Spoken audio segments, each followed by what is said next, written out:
Mamaya ka lang dahil magulo sa loob. Ganito nilang eksena sa botohan 2 linggo nang nakakalipas. Halos lahat ng atensyon nabuhos sa barangay eleksyon. Tila natabunan ng kasabay nitong halalan ng Sangguniang Kabataan o SK election. Sa buong mundo, Pilipinas lamang ang may Sangguniang Kabataan, sistemang politikal na naglalahok ng kabataan sa politika at pamamahala at tumatanggap ng pondo mula sa gobyerno. Inaasahan na sa pamamagitan ng SK mahuhubog ang kabataan na maging tapat at mahusay na lider ng bansa. Pero sa eleksyon pa lang, pinupukol na ng aligasyon ng katiwalian ang SK. Galing sa pamilya ng mga politiko ang 16 na taong gulang na si Tony. Naging kagawad ang kanyang mga magulang habang dating SK chairman naman ang kanyang kapatid. Ilang linggo bago ang SK election, hinakot nito ng ilang kabataan sa kanilang barangay. Sinamahan niya mga itong magparehistro para makaboto. At ang pamasahe ng mga ito, libre. Lahat galing sa bulsa ni Tony. Pariso tayo, tatakbo ang SK chairman. Sabi nila, sige po, tinipon-tipon lang po namin sila. Tapos tinanong po namin kung sino yung pwede na yung event. Tapos nagbigay po kami ng petsa, nagparisto na po kami. Wala po, inaasahan ko lang po yung pakikisa nila. Ay naman po, hindi naman po nasira yung tiwala ko sa kanila, binoto naman po nila ako. Iba naman ang estilo ni Girlie, 15 taong gulang. Aminado siya na namili siya ng boto nung nagdaang eleksyon.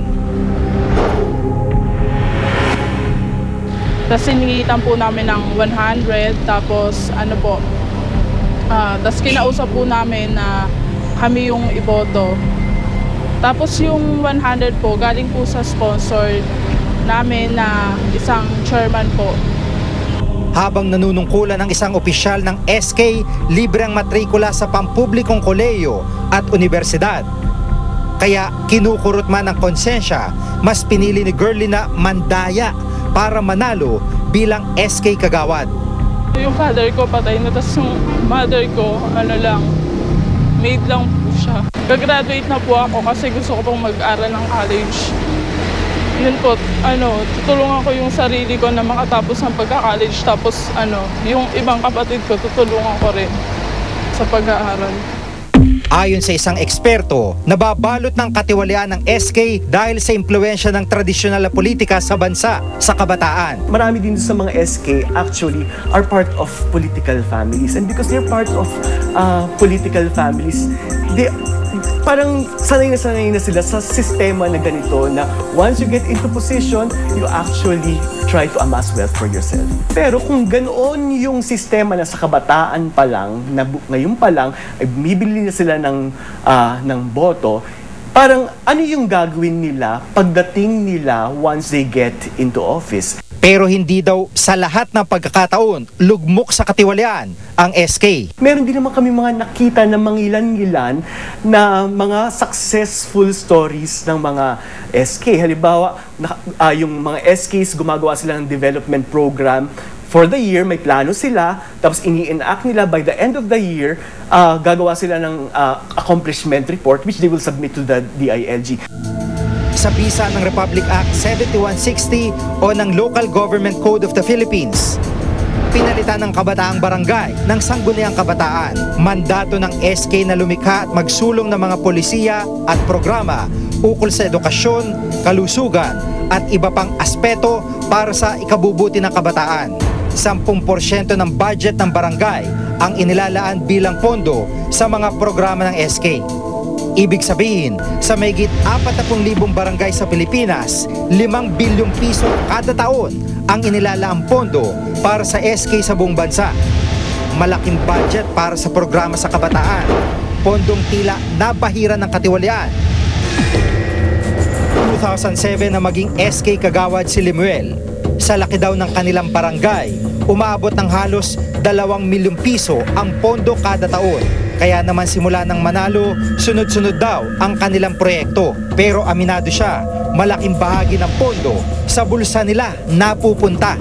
Tree planting ang isa sa mga proyekto nila. Tinaniman nila ng iba't ibang puno ang ilang bangketa sa tabi ng island. Nagkalat din sila sa barangay ng mga halamang nakapasok. Malaki raw ang kinita dito ng grupo. Overpriced kasi ang proyekto. Ang isang puno, bawat isa ay nagkakahalaga lang ng 800 to 500. Depende sa puno. Depende sa plant na itatanim namin. Pero nakalagay dun sa memo namin is 3,000 hanggang 5,000. Bali, tinataasan namin siya para yung komisyon namin lumabas. Malaki rin daw ang naibulsa nila noong nakaraang taon sa proyektong papintura. Kung ang pintura ay nagkakahalaga lang ng 1,000 hanggang 2,000, pinapresyohan namin doon ng 6,000 hanggang 8,000. Bawat isa. Kwento pa ni Limuel, pati ang kasiyahan ng grupo sa budget ng SK kinukuha. Ang 2-day outing daw nila, sagot ng pondo ng SK. Nag-outing kami, tapos nag-beach kami, nag 1 day lang kami doon. And then pumunta kami sa pasyalan, nilabas namin yun galing sa pondo. Sa kabila ng mga katiwali ang ginawa, hindi daw siya nakukonsensya. Hindi kami natatakot sa ganyan eh. Kasi ginagawa nga ng senior eh. Ba't hindi namin kayang gawin? Kaya ginagawa na rin namin para gano'n na rin yung bansag sa'yo eh. Kurap ka na eh. Mula nang maitatag ang Sangguniang Kabataan, pinupukol na ito ng korupsyon at iba pang kontrobersya. Malaki daw ang papel ng mga opisyal ng barangay sa paggabay sa SK. Una-una, isa sa kahinaan na halimbawa ng SK, hindi sila pwedeng pumirma sa mga kontrata. So ang nangyayari is, pipirma lang yung barangay captain kung may kickback na siya halimbawa. So natututunan na kaagad nung bata yung pag-engage sa corruption. Bago pa man mag-SK election ngayong taon, ipinahayag na ni Pangulong Aquino Mungkay na i-abolish ang SK. Maging si Senador Nene Pimentel sang-ayon dito. Ang aking suwestyon ay imbes yung buong sangguniang kabataan ang ihalal, isa na lang, isang representante ng kabataan, isama sa sangguniang barangay, sangguniang barangay sa eleksyon bilang tinig at boses ng kabataan. Yung abolition ng SK is a non-solution eh. Alisin natin yung SK, may corruption pa rin sa local government. Ang tanong nga natin, kapag gusto nating i-abolish ang SK, paano naman natin pinopromote yung youth representation sa ating pamahalaan? Sa isang pag-aaral na inilabas noong 2007, imbes na i-abolish, i-reforma na lang daw ang SK.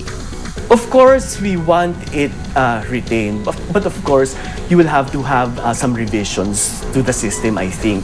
Unang-una, dapat i-increase yung age from 15 to 24. So dapat merong mentorship process na nangyayari from 15 to 17. Tapos pag from 18 to 24, yun na yung time na pwede na siguro silang ma-elect. Kung ma-elect na sila during that time, ang idea is hopefully mas assertive na sila.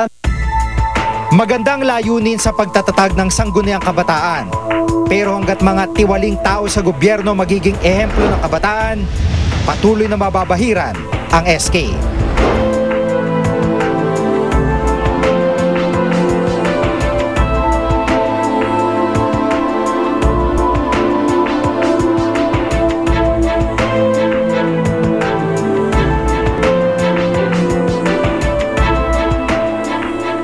Alat na sila sa iba't ibang lugar.